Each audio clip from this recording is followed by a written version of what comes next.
په دې حواله باندې حضرت عبدالله ابن حضرت زید بن ارقم رضی الله عنه وایي چې صحابه کرامو د رسول الله صلی الله علیه وسلم پوښتنه وکړه، یا رسول الله د قربانۍ پس منظر څه دی؟ لکه چې تا پوښتنه وکړله د دې حقیقت څه دی؟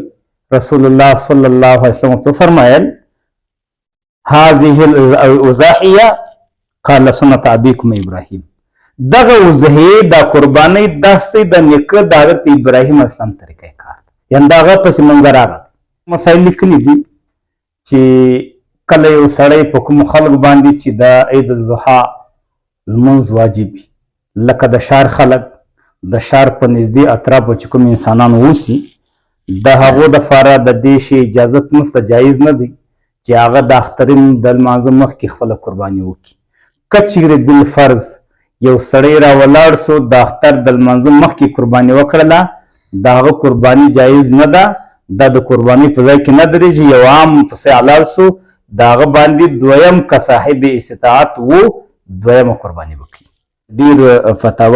فتاوای هندیه، فتاوای عثمانیه د کتابو لیکل دي چې کله کور مشترک چلیږي، پلار هم په کار لګیا دی، زویان هم په کار لګیا دی، یا پلار په کار نه دی لګیا زویان په کار لګیا دي خو د پلار پیسې ډېرې کړي دي، په دغه صورت کې چې د پلار پیسې دی چلی په دا وخت کې بیا په زمانو باندې اختری نشته، د یو پلار اختری د دې دپاره کافي دی. که چیرې د زمانو کاروبار جدا وي،